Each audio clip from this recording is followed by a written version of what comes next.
अगर आप कष्टों से लड़ना नहीं सीखेंगे तो आप ऐसी महामहिम स्थिति को कैसे प्राप्त कर पाएंगे? आपको बहादुर बनना है, प्रभु के सामने दैन्य रहना है, साधन का अहंकार नहीं करना, पर किसी भी दुख के सामने सर नहीं झुकाना है। ध्यान दीजिएगा, हम दुखों में आंसू नहीं बहा सकते, हम दुखों में घुटने टेक नहीं सकते। किसी भी परिस्थिति के हम गुलाम नहीं हैं, हम प्रभु के दास हैं। कच्चा साधक क्या होता है? प्रभु के लिए एक भी आंसू नहीं आते, अपने थोड़े दुख में फूट फूट कर रोता है। थोड़ी सी व्यवस्था भंग हुई, आंसुओं की धार लग गई। थोड़ी सी प्रतिकूलता हुई, छूट गया नियम, छूट गई उपासना। ऐसे कच्चे घड़ों में प्रेमामृत रस नहीं रखा जाता है।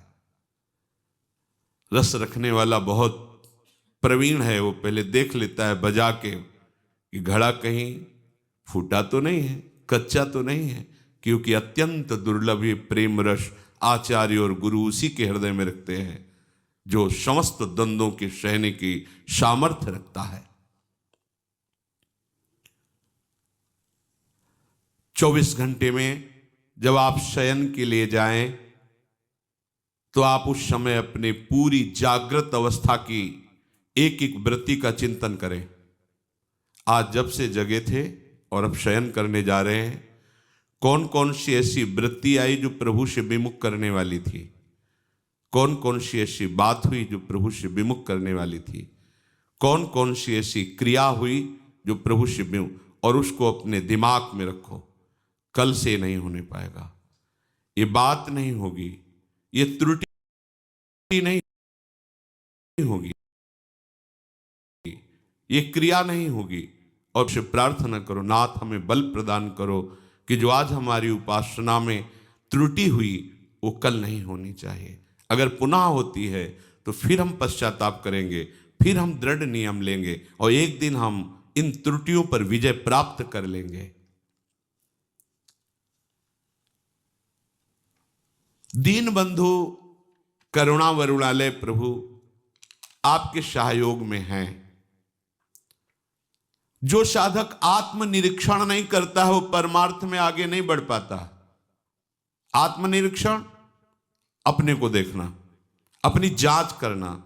आप स्वयं अपने न्यायाधीश बनिए और अपनी साधना को जांचिए, अपनी उपासना को जांचिए। कितना भाव गुरु अनुशासन में है और कितना मनमानी है, उसका विभाग कीजिए। मनमानी में कितना हमारा अशुभ है, कितना शुभ है, उसका विभाग कीजिए। उस अशुभ में हम कितना किसमें तल्लीन हैं और फिर उस पर शासन कीजिए।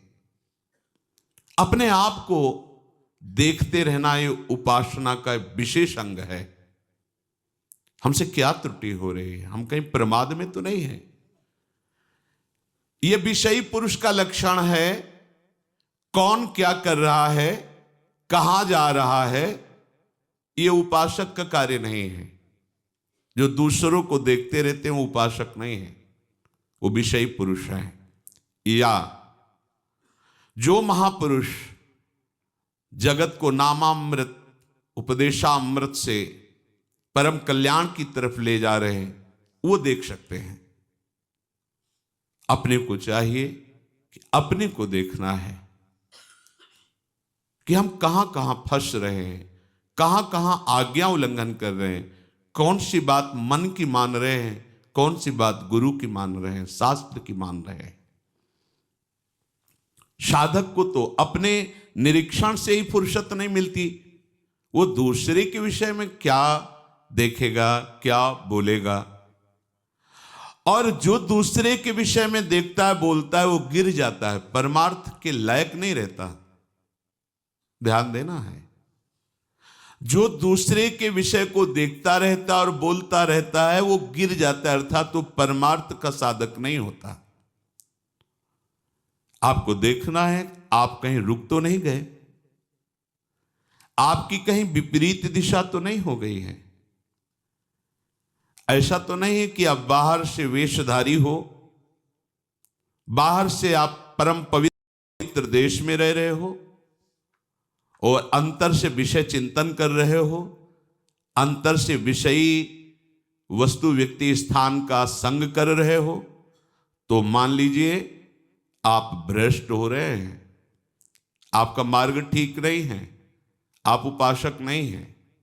फिर सुनिए, उपासक को देखना है कि बाहर से पुण्यात्मा का परम पवित्र वेश धारण किए हैं, बाहर से परम पवित्र पुण्य देश में रह रहे हैं और अंतर से विषयों का चिंतन हो रहा है, विषय वस्तु व्यक्ति स्थान का संग कर रहे हैं, तो आप भ्रष्ट हैं। भ्रष्ट हो जाएंगे नहीं, आप भ्रष्ट हैं, अर्थात भ्रष्ट माने गिरे हुए, आप अपने मार्ग से गिर चुके हैं, आप उपासक नहीं हैं। उपासक को यह बात देखनी है, हमारा मन विषयों की ओर जा रहा है कि हमारा मन प्रभु की ओर जा रहा है। हमारा लक्ष्य क्या है? प्रिया प्रीतम। तो हमारा मन किधर जाएगा? प्रिया प्रीतम की तरफ जाना चाहिए। विषयों की तरफ क्यों जा रहा है? विषय भोगों की तरफ क्यों जा रहा है? क्या है?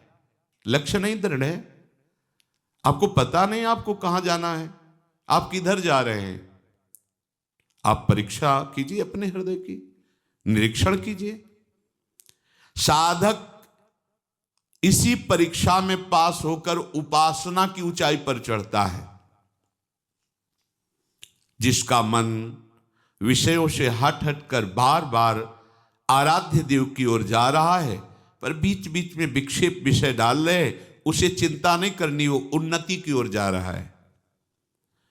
जो बाहर से सब कुछ भागवतिक है लेकिन अंदर से केवल विषय चिंतन और उसको पश्चाताप भी नहीं है, वो चाहे जितने जन्म ऐसे बना रहे कोई लाभ लेने वाला नहीं। वर्ष नहीं कह रहे, जन्म चाहे जितने जन्म, लाभ नहीं मिलने वाला।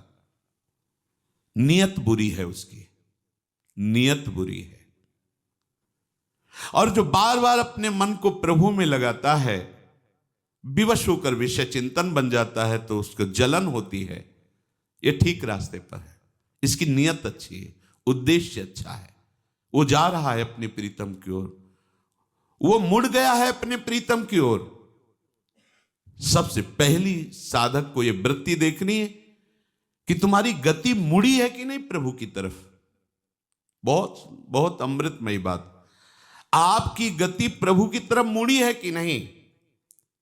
बाहरी परिवर्तन नहीं है, बाहर से छोड़ करके पवित्र भूमि पे आकर वास कर रहे, बाहरी वेश छोड़ करके पवित्र वेश धारण किए हुए हैं, पर हमारी आंतरिक वृत्ति कहां जा रही, आंतरिक वृत्ति कहां जुड़ी हुई है, आप किस मोड़ से जा रहे हैं, ये आपको पता होना चाहिए।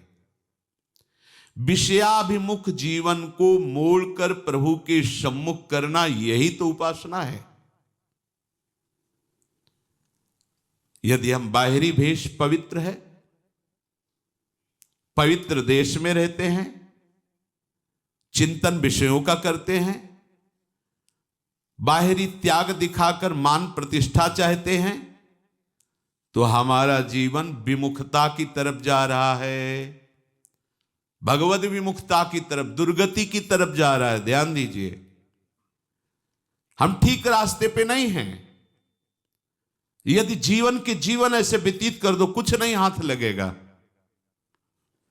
और यदि आपने अंदर से अपना रास्ता चयन किया है, परमार्थ लक्ष्य निश्चित किया है श्यामा श्याम, और बार बार प्रयासरत है उनके नाम रूप लीला गुण का चिंतन गायन, तो आपकी चाल में देर हो सकती है, पर मार्ग में, इसलिए प्राप्ति में देर नहीं होगी।